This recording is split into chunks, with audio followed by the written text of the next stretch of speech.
بند کمرے میں اپنے ہی ماننے والوں کے سامنے بیٹھ کر باتیں کرنے میں اور علماء کے سامنے گفتگو کرنے میں کتنا فرق ہوتا ہے، اس کا صحیح اندازہ اس وائرل ویڈیو کو دیکھ کر لگایا جا سکتا ہے۔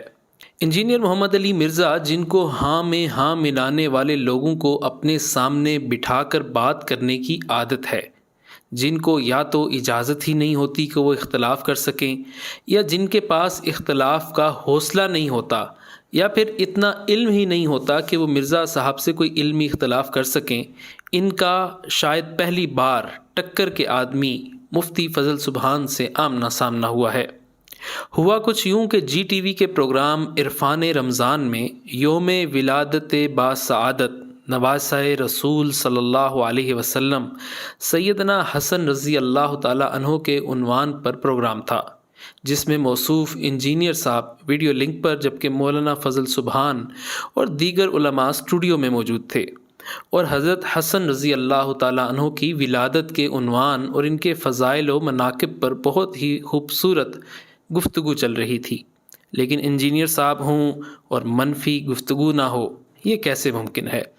انجینئر صاحب نے اپنی فطرت کے عین مطابق گفتگو کا رخ اختلافات کی طرف موڑ دیا، اور فضائل و مناقب پر مشتمل گفتگو کو خام خواہ حب اہل بیت کی وجہ سے نہیں بلکہ بغض صحابہ کی وجہ سے اختلافی موضوعات کی طرف لے گئے، جس پر پروگرام کے میزبان محمد اویس ربانی نے وضاحت بھی کی کہ ویسے ایک ایسا پیارا سا ماحول ہے، امن پسند مزاج لوگ یہاں بیٹھے ہوئے ہیں، اور ظاہر ہے میں نے کوشش بھی یہی کرنی ہے، میری حتماً کوشش یہی رہے گی کہ ہم فضائل اور مناقب پہ رہیں۔ اور ہاں، یہ بات تو ہے، آج فضائل اہل بیت کا دورہ ہے۔ آج کے دن، آج کے اس پروگرام میں میری کوشش یہی رہے گی، اور ملکام سے بھی یہی کہوں گا کہ آج جی کھول کے بیان فرمائیں، محبتوں کا اظہار فرمائیں۔ جس کے جواب میں قاری خلیل الرحمان جاوید نے جواب دیا کہ انجینئر صاحب نے اگرچہ ہمیں نام نہیں لیا کسی کا، لیکن ٹارگٹ تو کیا۔ اس میں یہ کہ انہوں نے یہ بات چھیڑی کہ جب فضائل اہل بیت کی بات ہو تو یہ خواہ بیچ میں صحابہ کو گھسیڑ کر اس سے جو ہے وہ علیحدگی کا اختیار کرتے۔ تو کیا یہ کام انہوں نے آج نہیں کیا کہ یعنی صحابہ کی تعریف ان کو برداشت نہیں ہوئی؟ اس کے بعد میزبان نے صلح اور اچھا پیغام کے متعلق گفتگو کی۔ یہ شرائط کیا ہیں، ان پہ عمل درآمد ہونا اور پھر محبت اور اتفاق کا میل ہو رہا ہے، اس کو ذرا بیان فرما دیں۔ جس کو موصوف مرزا صاحب نے اختلاف کی نظر کر دیا اور اپنا وہی رٹا رٹایا لیکچر شروع کر دیا جو تقریباً ان کی ہر مجلس کا لازمی جزو ہے۔ بنو امیہ کے ممبروں سے جو سب و شتم کا سلسلہ کیا گیا ہے حضرت علی کے اوپر، جو لوگ یہ کہتے ہیں یہ تنقید تھی، مسلم شریف میں 6229 نمبر حدیث ہے، ابو تراب پر لعنت کے الفاظ ہے، وہ گالی سے بھی بڑھ کر لعنت کرتے تھے، نعوذ باللہ، ممبروں سے۔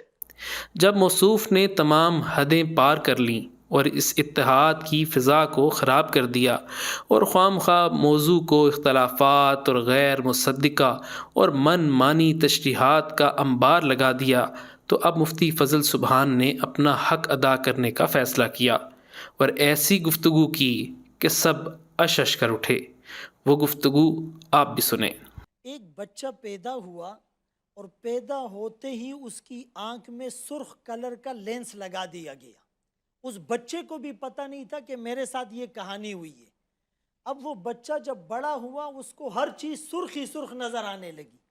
لوگ اس کو کہہ رہے ہیں یہ ہری ہے، یہ پیلی ہے، یہ سفید ہے، یہ بلیک ہے، لیکن وہ ساری دنیا سے لڑنے لگا کہ ساری چیزیں سرخ ہیں۔ یہ جو پیراڈائم ہوتا ہے نا، نیگیٹو پرسیپشن، نیگیٹیویٹی، تو یہ جب ذہن میں آ جاتی ہے پھر آدمی ہمیشہ انتشار کی بات کرتا ہے۔ بنیادی طور پر ایک بات یہ ہے کہ یہ جو جملہ کہا جاتا ہے جی پوری حدیث بیان کی جائے، بعض لوگ تو حدیث بھی بیان نہیں کرتے، نمبر بتاتے ہیں، اور اگر پوری حدیث ہم یہاں بتائیں تو اس کے لیے اویس صاحب آپ کو چاہیے کہ مجھے 1 گھنٹہ دے، قاری صاحب کو 1 گھنٹہ دے، شاہ صاحب کو 1 گھنٹہ دے، پھر ہم پوری حدیثیں بیان کریں گے۔ ظاہر ہے جو مناسبت ہوتی ہے، ہم صحابہ کی بات کرتے ہیں تو برا لگ گیا، موضوع کیا ہے، بات کیا، یہاں پر بات کیا ہے اور اس سے irrelevant باتیں بیان کی جاتی ہیں۔ تو ایک بات تو یہ ہے، میں نے شروع میں عرض کیا کہ بھائی اہل بیت کی عظمت اور فضیلت کی جو ہم حدیث پڑھتے ہیں روایت کرنے والے صحابہ ہیں، صحابہ کی جب فضیلت بتاتے ہیں روایت کرنے والے اہل بیت ہیں۔ حضرت حسین رضی اللہ عنہ کے پاؤں سے مٹی حضرت ابو ہریرہ نے صاف نہیں کی، حضرت عمر رضی اللہ عنہ نے کیا ان کے وظیفے مقرر نہیں کیے؟ صدیق اکبر رضی اللہ عنہ کے گھر میں خود امی فاطمہ فرماتی ہے جب بھی میرے بیٹے نہ ملے تو وہ صدیق کے گھر میں ہوں گے۔ یہ ساری چیزیں ہمارے سامنے نہیں ہیں۔ دیکھیں حضرت علی رضی اللہ عنہ کے بارے میں آقا کا یہ فرمان بالکل بجا ہے کہ کچھ لوگ بغض علی میں اور کچھ حب علی میں دونوں گمراہ ہو جائیں گے۔ تو اگر کچھ لوگوں پہ بغض کا الزام لگایا جا رہا ہے تو دوسری طرف کچھ لوگ حب علی میں یا اہل بیت میں صحابہ کی وہ تنقیص نہیں کر رہے ہیں۔ یہ رسول اللہ صلی اللہ علیہ وسلم کی حدیث موجود نہیں ہے بخاری اور مسلم میں کہ لا تؤذوا اصحابی، میرے صحابہ کو تم اذیت نہ دو، اور تمہارا احد پہاڑ جتنا سونا خرچ کرنا اس کی دی ہوئی نصف مد یا کھجور کے برابر نہیں ہو سکتا۔ کیا یہ ترمذی میں نہیں ہے؟ اللہ اللہ فی اصحابی، میرے صحابہ سے ڈرو، لا تتخذوہم غرضم، ان کو نشان تنقید اور ہدف نہ بناؤ۔ لوگ ان سے محبت کرتے ہیں میری وجہ سے، لوگ ان سے بغض کرتے ہیں میری وجہ سے۔ قرآن کریم میں یہ جو سورہ فتح کے آخری رکوع ہے، اشداء علی الکفار رحماء بینہم تراہم رکعا سجدا، آگے کیا ہیں؟ کان کھول کر سنیں، یبتغون فضلا من اللہ ورضوانا، یہ قرآن سرٹیفائیڈ گارنٹیڈ بات نہیں کرتا۔ تراہم رکعا سجدا، یہ گارنٹیڈ بات نہیں ہے۔ سیماہم فی وجوہہم من اثر السجود، یہ گارنٹیڈ باتیں نہیں ہیں۔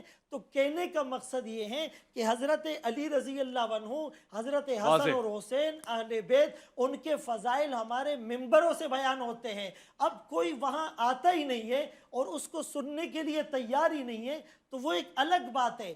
عظمت صحابہ کی بات اگر کسی کو بری لگتی ہے تو یہ ڈنکے بجتے رہیں گے، اہل بیت کی محبت کے ڈنکے بھی بجیں گے، عظمت صحابہ کے ڈنکے بھی بجیں گے۔ وہ امیر معاویہ رضی اللہ عنہ کا نام لیا گیا، یہ میرے آقا کی لسان نبوت کی دعا نہیں ہے، اللہم اجعلہ ہادیا مہدیا واہد بھی۔ میرے آقا نے نہیں کہا اس کے سینے کو علم سے بھر دے، میرے آقا نے نہیں کہا پہلا بیری بیڑا حضرت معاویہ تیار کریں گے۔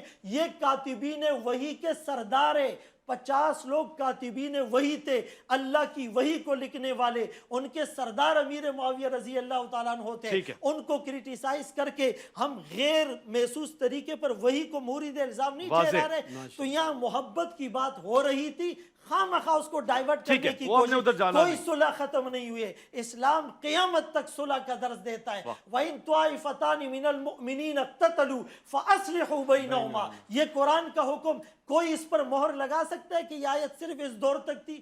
قرآن ویلڈ ہے اور قیامت کی سورج تک ویلڈ ہے۔ بہت خوب، بہت شکریہ مفتی فضل۔ یہاں یہ بات بھی قابل غور اور قابل توجہ ہے کہ موصوف جب بھی گفتگو کرتے ہیں ان کی گفتگو پیار، محبت، امن، رواداری اور اتحاد کے بجائے اختلاف، تفرقے اور بغض پر مبنی ہوتی ہے، جس سے لوگوں میں دوریاں پیدا ہو رہی ہیں، اختلافات بڑھ رہے ہیں اور نفرتیں پیدا ہو رہی ہیں۔ ٹیلی ویژن چینلز اور اینکرز کو بھی سوچنا چاہیے کہ ایک ایسے شخص کو اپنا مہمان بنا کر کیا آپ کوئی مثبت کام کر رہے ہیں یا بلا واسطہ طور پر تفرقے، اختلاف اور بغض کو ہوا دے رہے ہیں۔